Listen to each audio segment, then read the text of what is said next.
Hey, y'all. How much Christmas shopping do you have left? All of it. All of it. No, Yeah. none. In Hogan, fact, you're done. well, that's not entirely true, but a couple things that won't take long. But there's someone delivering something to my mother right now, and the truck can't get down her driveway for various reasons. So she's having to drive to the end of the driveway to put it in the back of her car. So we Good don't know Lord. if that's going to fit either. So she may call back in the middle of this, and I have to step away. How long is your driveway? It's not long. It's just this company. I don't know what kind of truck they're in. It's not any truck can fit down this driveway. So I don't know what the guy was saying, but it was nice enough to call. So I don't know. I don't know. It's a Christmas miracle, everybody. We'll see what happens. Man, what'd you order? She has a back issue. So it's like a electronic, you plug it in. It's a zero gravity chair. So your feet go way up high and take stress. Can you hang up? She has a you really hang bad upside back. down? She has a really Yeah. bad back. And so it's more of a health thing than anything else. Is it one of those things where you have hooks on your boots and you hang upside down? No, it's called the Batman. I've seen those. No. Yeah, I have seen those too. Well, geez, good luck to your mother. I hope nice job. Is this a package that you sent her? Yes. Well done, Hogan. so So it's all your sweet. fault. Yeah. And Sonny, you got to get out there and get shopping. There's only, less than 2 weeks left. I gotta. And you have a child now. That child expects. The saying, Sonny, if your child does not remember their first Christmas, they're scarred for life. All studies say this. So if you don't make it big, then you're too gonna bad. wreck it. You're a bad Wrecking mom, I'll tell you. Look, I'm trying my hardest here. I have ordered him one thing from Amazon. So I guess that's not true. I have done some Christmas shopping, but I mean, what do you get a 4-month-old, 5-month-old? Everything. They don't have anything. You can get them anything. Literally anything in the world would be something that they don't have. Anything. Is it possible, Tim, since you have kids, to trick your kids into thinking Christmas is on like the 27th and then go out and do the shopping on the 26th where the sales are, and then you're just saving cash, bro? It might have been possible. Great idea. But you have to go with that plan from the very beginning. Yeah. Mm-hmm. Because you can't. I disagree. They don't know what the calendar is. Christmas is when you tell them it is. Well, they know when Jesus' birthday is now. Yeah, okay, but good. But you don't tell them it's the day of. You're like, yeah, it's in 2 days, guys. Well, that's true. They may not know what day it is. The problem is all their little idiot friends at school are going to give up the game. But they're not at school. Well, they are. Most days. Can I ask something and I'm going to say something very controversial too, since we're talking about Christmas. Tim, do your kids do Santa Claus? Oh yeah, sure. They're 5 and 7. They're all totally on board with Santa Claus. Yeah, they're discernible. It's funny. We went out to the Salamander Resort out in Middleburg, Virginia, and they have a really great Santa thing. And you ride in a little hay wagon out to a little shack, and you get like a 15-minute private audience with Santa. It's really great. In this little shack in the woods out in Middleburg. It's really cool. And there's an elf there. Anyway, it's a cool thing. So that is quite clearly the real Santa Claus. And then when you go to the mall or someplace else, it's obviously an inferior Santa Claus. So that's just a helper. That's just so they can tell the difference. They know that they've met with the real Santa and that the guy at the mall is just a helper. Not an imposter, just a helper. I did not do Santa Claus growing up. And I'm not doing it with my children. Yep. Okay. You really? I don't think Spider-Man or something instead. Yeah. We just did Jesus. Jesus brings presents. No. The presents are Jesus definitely brings life, Tim. That's true from my parents. Problem solved. But yeah, we did not do Santa because my grandparents, my grandpa, when he found out that Santa was not real, he was so upset that his parents had lied to him that he said, I'm not doing this with my kids. So my mom didn't do it and she didn't do it with us. And now I'm not doing it with my child. I'm sure I'm ruining him for life. Did you go to school and tell all your snot-nosed friends that you thought you knew something they didn't? Tim, you forget. You got to add on to the weirdness here. I was homeschooled. So. Oh, homeschooled. I don't know if I knew that. I don't know if I knew you were homeschooled. Oh yeah, I went to public high school, but I was homeschooled until high school. Are we missing a stinger? No, yeah, we haven't gotten to it yet. The Christmas conversation. Long opening. Yeah. So anyway, Sunny Joy Nelson, Christmas Killjoy, and Hogan Gidley. I'm Tim Murtaugh. This is the Line Drive Podcast.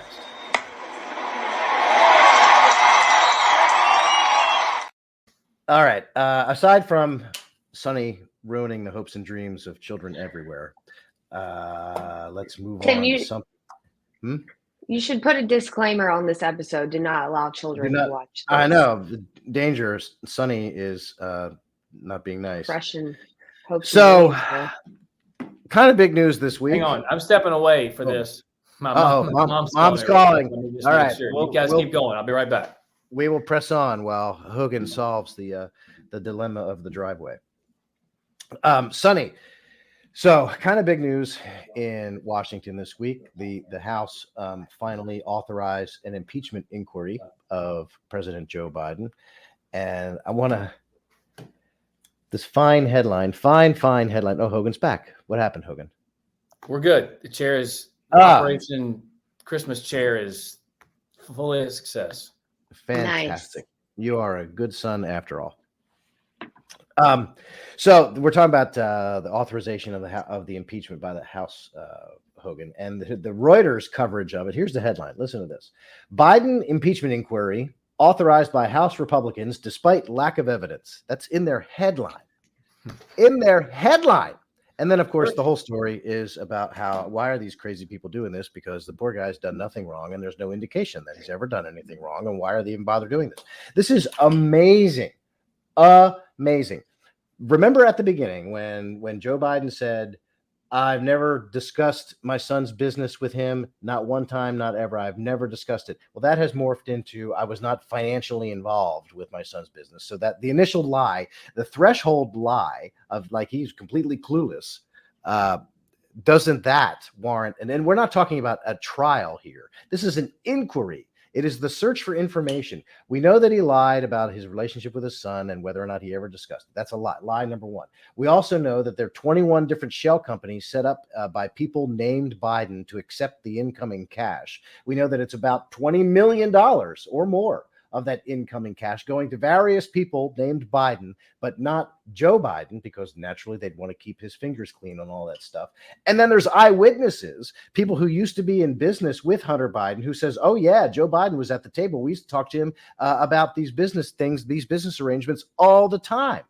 And you have Jonathan Turley, who's a constitutional scholar, who says, there's a ton of court cases, Supreme Court and otherwise, that say if there is a benefit being given to members of your family, that can be construed as a benefit to you yourself. And so for Reuters to say there's no evidence, that's astounding. It is a willful disregard of this mountain of admittedly circumstantial at this time. But it is everyone around Joe Biden is getting rich, and he doesn't have a piece of it at all. Give me a break. Also, all evidence is circumstantial. Yeah, this isn't an episode of SVU. If I walk away from the computer, you hear a gunshot, and I come back, and I have blood all over my shirt, and I'm holding a smoking gun, and someone's found dead in my apartment, you could probably assume I had something to do with it. You didn't see it. So all the evidence, the bloody shirt, the gun, me, the gunshot, that's all circumstantial. So the fact that these things line up to point to Joe Biden and Hunter Biden, that is the circumstance around which these impeachment proceedings are going forward, because it's quite obvious that Hunter Biden has nothing to offer. And if I hear one more time, Jared Kushner after the White House, he got this big deal with Saudi. Yeah, Ivanka Trump, boy, she's doing a lot of business deals after the White House. Both of these people were doing business before they went in the White House, were known internationally as millionaire business moguls. Hunter was a crackhead, and he was doing all of this while Joe Biden was the vice president of the United States, and there and around and in between those times. So spare me the correlation between those two. There's nothing there that shows a similarity. And you're right. Turley pointed that out because it's precedent. If, in fact, the family receives money, it counts as Joe Biden benefiting from that relationship. And this whole notion, as we said, I think on the last pod, that Hunter Biden didn't pay taxes. He didn't pay taxes on what? Millions of dollars? Oh, okay. Where did he get the money? We're still not talking about where he got that money from. Yeah. Was it from one of the companies, one of the countries? What did he do to get the money? The lack of curiosity by the mainstream media is something we've talked about on this pod many times. It is so infuriating because I don't want to say this because it's so trite, but it is true. If that were Don Jr. Or Eric Trump, come on. Everybody on the left would be saying this correlation is so obvious. But you hit it out of the park, Tim, on the Line Drive pod to carry forward the analogies. And that is, it is so obvious with all of this mounting evidence that there's an issue here. Just because you don't have a signed check to Hunter Biden in the foreline to pay off Joe Biden for policy and other things signed by Burisma doesn't mean he didn't benefit. It's obvious he did. And I hope that the Republicans in Congress, if they move forward with impeachment ultimately, they have to bring the American people along with them, or it's going to be very tough and it could backfire. Yeah, that's key. Right. You need the people. Sonny, what do you think? Sorry, my internet is dropping off really bad. I just want to say that, when I was a little girl, my mom told me, when you tell a lie, you have to tell another lie to cover up that one. And then it just keeps going and going and going until you yourself don't even know what the truth is because you've covered up with so many lies. And I think, honestly, Joe Biden now, that's where he is. He has told so many lies from what you were just talking about, Tim. Oh, I've never spoken to my son, never one time about what he does for work, too. Oh, now, well, actually, I'm just not financially involved.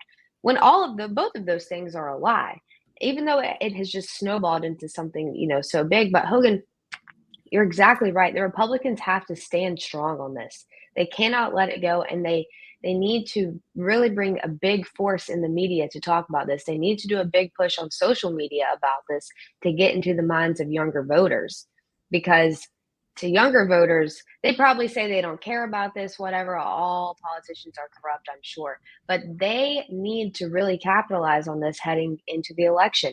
This needs to be fresh in voters' minds.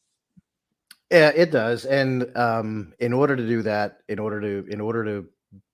they have to lay out the case and they have to get the American people on their side. And it's obvious based on, there's ample evidence, but this Reuters story to me is like the capper on it. But to put in the headline, lack of evidence. What are these people waiting? First of all, we already went through the whole list of stuff. The lies about saying that he never had a conversation, never discussed a business with his son. That is demonstrably false.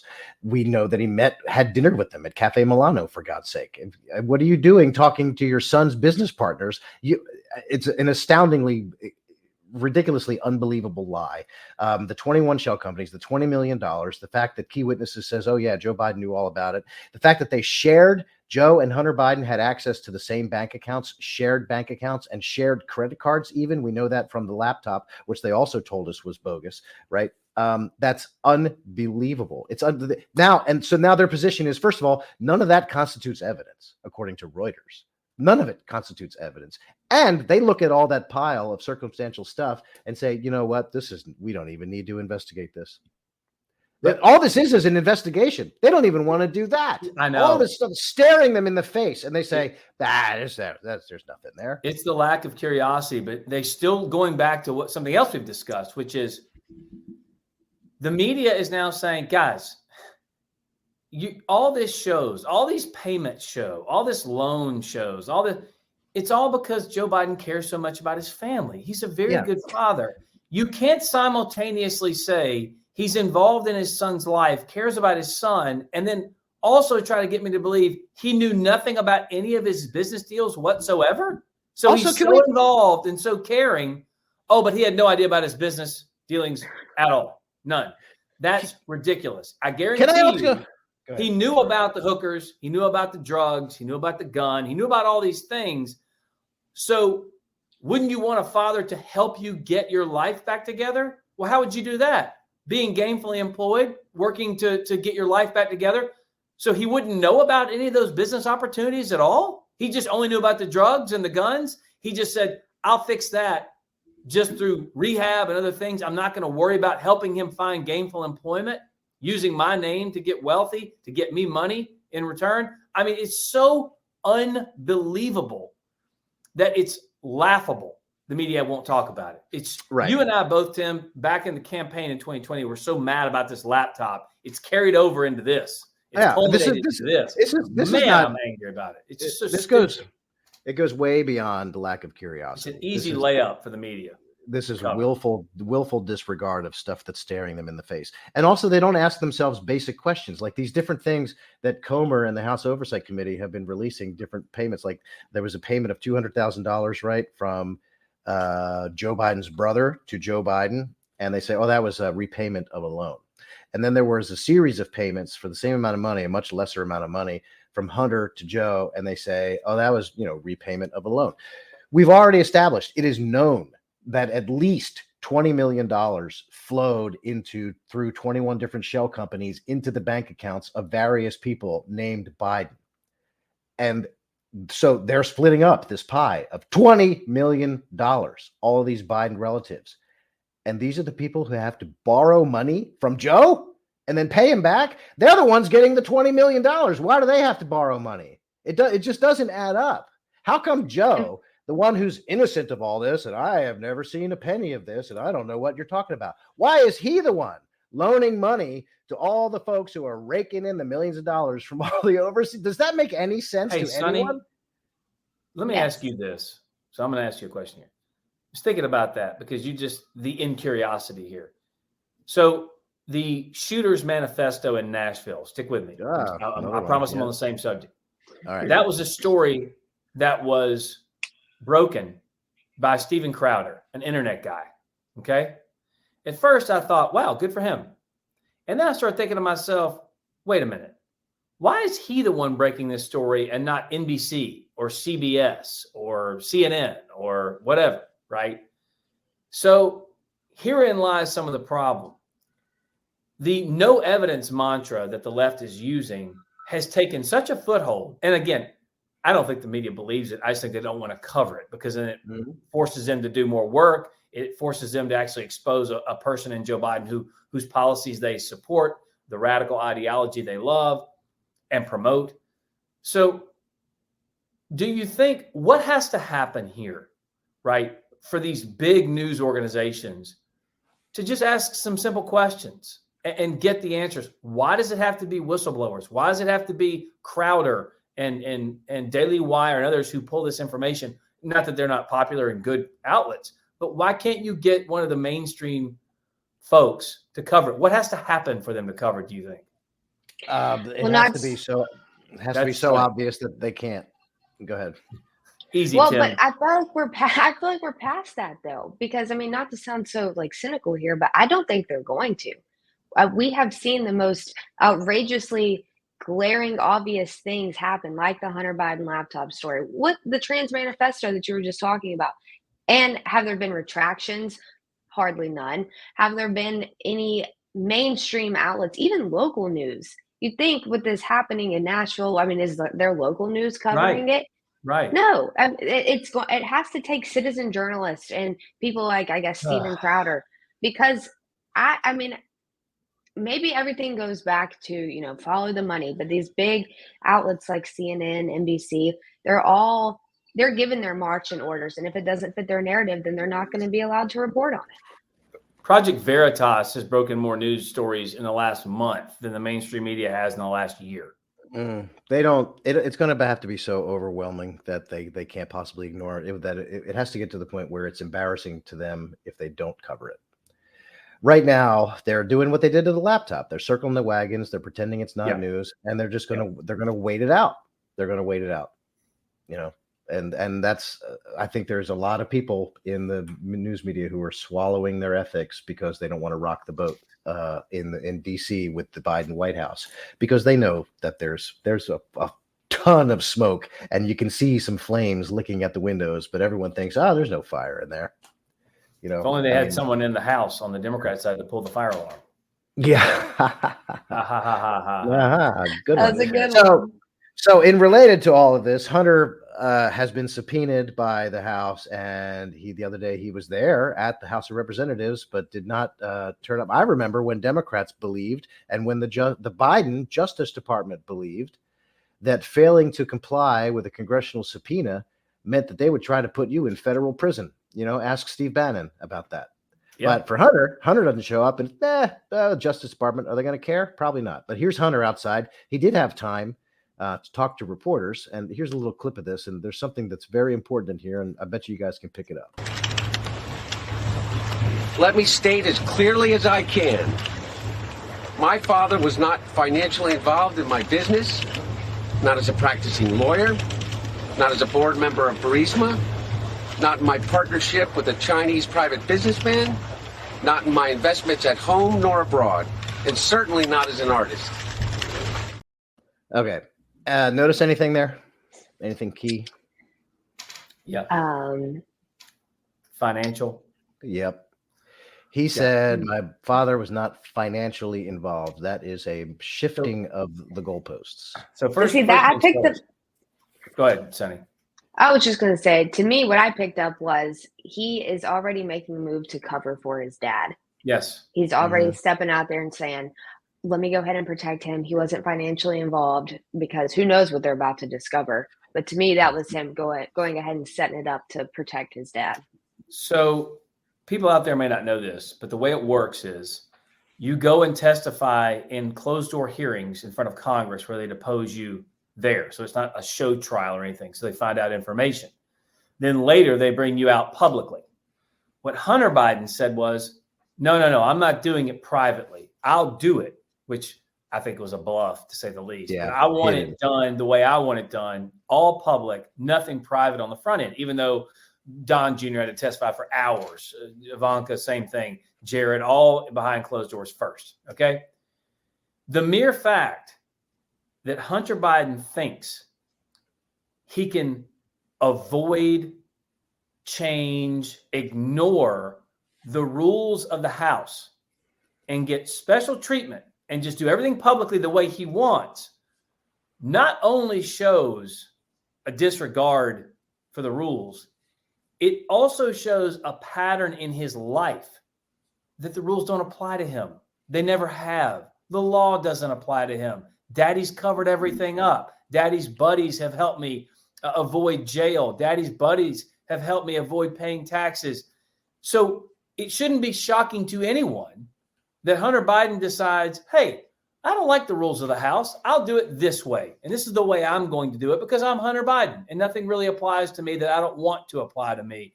That on its face kind of is so offensive to me when I hear him say things, when I hear him do his little stunt out there. It just is insane. Again, I don't know why people aren't making this correlation, but whatever. It's a Biden family. What do you expect? When he says my dad was not financially involved, what is that? First of all, they lied. That's a shifting. The initial lie was he never discussed it, never had anything to do with it, 100 yards away the whole time. Now he's saying he's not financially involved. But what does that mean? Does that mean he's trying to be careful? He's not financially involved. Did Joe Biden's name appear on any of the paperwork? No, of course not. They're not quite that stupid. Of course, they make efforts to keep Joe Biden's name away from any official documents there that they can say, oh, look, he's not financially involved. He's not on the incorporation papers. Well, so what? You guys commingled your finances. Did he ever receive any financial benefit whatsoever? And as Jonathan Turley points out, if his family received it, then he did too. It's a benefit, then it's a benefit to him. So yes, he was financially involved. Sonny, let me ask you this. If you have a child now, if someone gives your child a whole bunch of money to put in the bank account for, I don't know what, college, future life, whatever, is that a financial benefit to you, the mother, or not? Now you don't have to worry about it. Yes. Now that I don't have to pay for college, yes, that would be a huge benefit to me. See, there you go. I think that's not right, Tim. Sonny's kid is going to be so brilliant, like his mom, that it will get scholarships up one side and down the other. Never have to worry about college anyway. I would love that, or an athletic scholarship, or athletics. Maybe he'll I don't know be how just a athletic you are. baller. I mean, She's I was athletic. a cheerleader, so Her brother was a Division I athlete. yeah. Oh, that's right. So was That's my right. husband. Me too. So Your I'm husband with was maybe a Division I athlete? yes, What did he he do? played lacrosse. Yeah, where? See, UMass, this kid's gonna be a University of powerhouse. Massachusetts. I hope so. did not know he went to UMass. Yep. When I was in school, I did not have high opinions of UMass. It was John Calipari's fault. Their basketball coach, their UMass's basketball coach, was a guy that I did not like. I did not admire, and still don't admire, John Calipari. Who was that player they had that was so good they paid? Marcus Camby. Marcus Camby. Yes. Yep. Good pull, Tim. Yeah. Well, Joe, now I'm going to say this real quick to get it over with. John Calipari took UMass to the Final Four, got them in trouble, financial scandal, players getting paid. The Final Four appearance was vacated. If you look at the Final Four that year, there's only 3 teams in it. UMass is not listed because John Calipari caused it. And then he goes to the University of Memphis. Guess what? They make the Final Four. Guess what? Their Final Four appearance got vacated too. Because why? Oh, financial cheating going on at the university. What's the common factor? It's John Calipari. There. Well, I bet Joe Biden was involved. The common factor is getting caught. The other coaches are doing it too. True. Fair enough. So anyway, another thing that I want to talk about as it relates to Hunter is in that answer that we just heard, he goes on to talk about how his parents stood by him throughout all of his travails for being an addict and all the different things that go through that. And as I've said on this show before, when we talk about Hunter and through the campaign in 2020 and everything that I do about Hunter, I'm very careful never to attack him for being an addict and for his addiction and things like that. I keep it focused on the financial stuff and how does it involve his father. That's it. Because I myself, and I've always previously said, I have been touched by addiction. And that's the way that I've described it. But in fact, it was me I was talking about. I for decades had a drinking problem. While I was working in politics, I took my last drink on May 16th, 2015. So about 8.5 years ago. And thank you. Very good.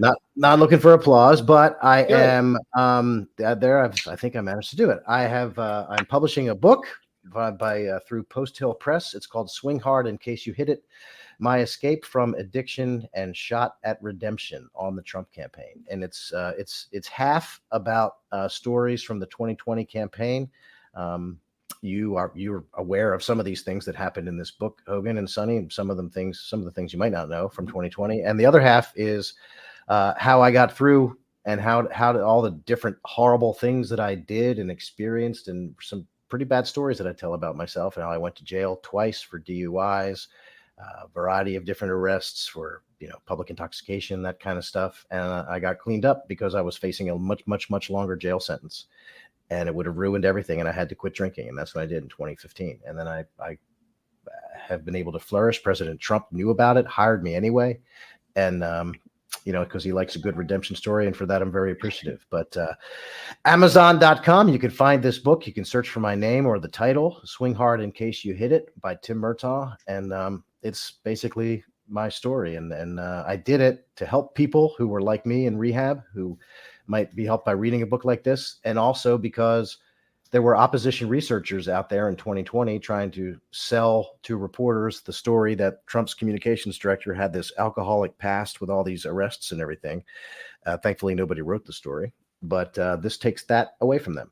And there it is. It's out. It comes out on April 2nd, but you can pre-order it now on Amazon.com, and I hope you do, because unlike Sonny, my kids probably will not get athletic scholarships, and they're gonna need to go to college. And so Tim, there you go. I appreciate you guys letting me do this promotion of my book. I appreciate it. Yes, I'm very, very, very proud of you for doing this, and I know it took a lot of courage to write all of that, for the world to see. I was wondering, though, I actually thought about this the other day. When you decided to write a book, did you tell your parents? Did you say, like, hey, I'm about to write this, there's going to be some like secrets in here? Did you get your family's opinion on it, or did you just go for it? I did, yeah. I talked to, well, first of all, my wife, and it was actually my wife who first suggested it back in 2019 when the when the opposition researchers were getting reporters to call saying, "Hey, we have this, we have your dossier, your police record here, and we're thinking about writing a story." So, she suggested at the time, "Why don't you write a book about it? And then they can't attack you anymore." And because it's a redemption story, tell everybody what you overcame. So it was, of course, my wife had to be on board with it. And I did talk to my parents about it because my father is also an alcoholic in recovery. He quit drinking when I was a freshman in college, and I don't think he was quite as bad. But his situation, I mean, it's hard to compare. You shouldn't compare stories like that. But as a kid growing up, I was not really terribly aware. I knew that he drank, but I didn't know it was that bad. And I didn't notice it. Didn't affect my childhood or my upbringing, as far as I know. But in telling the story, I really can't tell my whole story unless I talk about and mention, at least I don't dwell on it, but I mention the fact that my father was also an alcoholic. And of course, I wanted to run that past him before I said that in a book about him. Sure. And I don't tell stories about other people. If you read this, you'll think, man, oh man, this guy was a one-man wrecking machine. There were people along there with me. I'm not going to identify them because it's not my right to do that. Yeah. So that's a good question, Sonny. Thanks. I have a question about the book too, and obviously I've not read it. Sonny, I know you've not read it either. But no, it's not out. This always interests me when I see books. So this is why I'm going to ask you this. I hope it's a deeper meaning than I think. But you're a baseball person. You love baseball. You have relatives, people played professional baseball. Mm-hmm. This is called the Line Drive podcast. So obviously, line drive is a baseball term. The title of this book is Swing Hard in Case You Hit It. Yeah. Which is something people say to baseball players sometimes. With the ups and downs we've all had, and I can't wait to see how you kind of lay this out, because you are not just a wonderful spokesperson and have a way with words, but your writing, I think, has always been really tight, strong. Thanks. So why this title? I think that's always interesting to me when I see a book to go, I wonder why they wrote it this. What was the purpose of this title? So is there a meaning behind this other than just, hey, I like baseball? There is, actually. It's, some titles are self-explanatory, but this one is a little bit cryptic.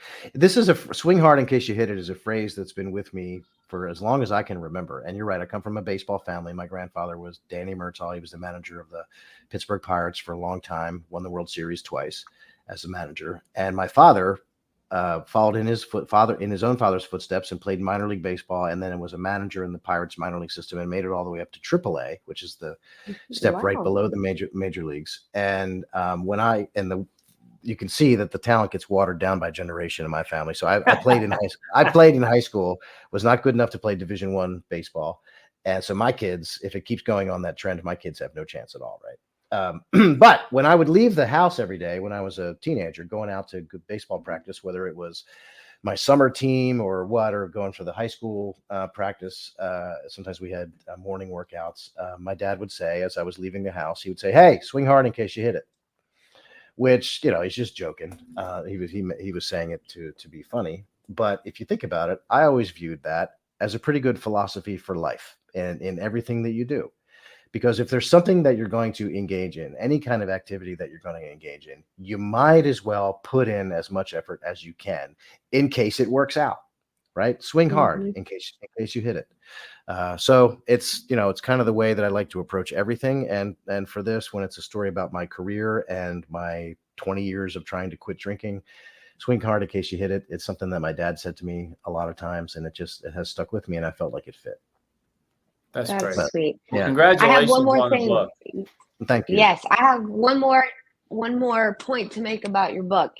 When we were talking about your book the other day, this Bible verse came into my head, and I meant to tell you about it. And then I just realized I have it here.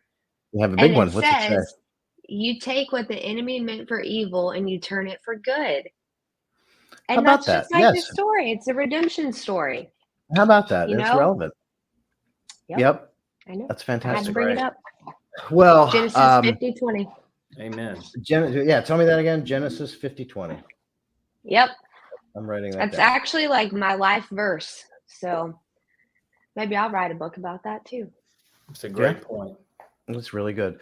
Well, guys, I don't think we got to everything that we could have possibly gotten to, but we covered a lot of ground. And Hunter Biden and Tim Murtaugh, two very good topics. Yeah, and look, you'll never hear me attack Hunter for being an addict, and because I know what he went through, and I know what he's going through now. That I know, just because I wrote this book doesn't mean I'm cured. No alcoholic is ever cured. No addict is ever cured. I'm one drink away from everything spiraling out of control again. I woke up in jail one morning.